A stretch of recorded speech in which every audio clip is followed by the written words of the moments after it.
just finished my workout. Okay? My eyebrows are jacked up. My head tie, I sweat in all of it. I look like an old lady. But I don't care. When this quarantine is done, I'm gonna look like $1,000,000. Anyways, man, guys, if you can work out during this quarantine, work out. Trust me, you won't regret it. I also drink my detox tea, ISO tea. I got that from Kalita Shields. You guys can look her up on Instagram. Her name is Sweet Cole. She gave me my supply of ISO tea. It's pretty awesome. That kind of detoxes my body daily. Yes, I have on my sweatshirt. That's what I work out in. So I sweat more.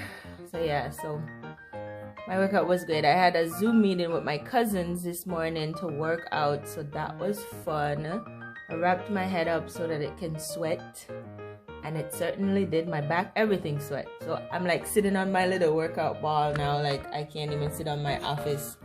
See, I'm on the ball if y'all think I'm lying. I can't even sit on my office chair because I'm so sweaty.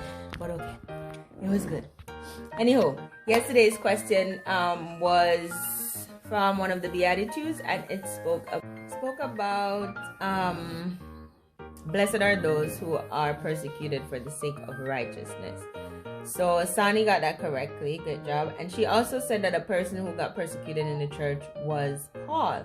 And that is actually correct. I remember commenting and being like, Paul actually persecuted the church. So the story of Paul goes that before he was converted, he used to be he boldly persecuted the church. And I think he was responsible for the death of many Christians. But then he was changed on the road of Damascus. And you guys should look up that story for sure. But later on, Paul and Silas, I believe it's the same Paul, they got thrown into jail for casting out an evil spirit in Philippi. So yeah, he did get persecuted for the sake of righteousness. And then there's Stephen. You can find that story in the book of Acts where he got stoned to death. After preaching his one and only message. He got stoned to death, and while dying, Stephen actually asked for God to forgive his killers, which is kind of awesome. So yeah, so those are two persons who are known to be persecuted in the church. Of course, there's Jesus as well. So quite a few different individuals, different stories. There's Shadrach, Meshach, and Abednego, the three Hebrew boys, who also got persecuted for the sake of righteousness. They refused to bow to the Babylonian god, and so Nebuchadnezzar the king threw them into the fiery furnace. But of course, we know how that story ends. They did not get burned, and it just showed the king how powerful their God was. Our God Jesus, the Lord, our Savior. Okay, so great job. So for today's question, we are talking about the Beatitudes. And just to remind you guys, the reason why I stuck to this kind of topic is because on my Monday episode of A Song, a Word, and a Prayer, I started a part 1 series of fruit of the Spirit. And so I kind of wanted to tie this into it too.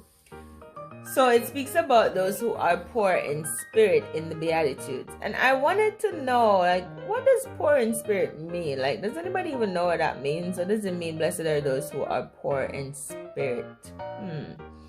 So you guys can tell me what it says about those who are poor in spirit, and what does it mean to be poor in spirit? Guys, don't just like the video, actually comment below and let me know what your answers are. See, I come on here and I look crazy for you guys because I really want us to engage in some really serious Bible reading and to think about some of these things.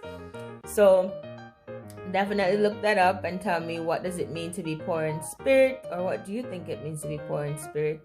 And we will talk about it more tomorrow. Great job, Sanni. Keep going. See you guys. Happy reading.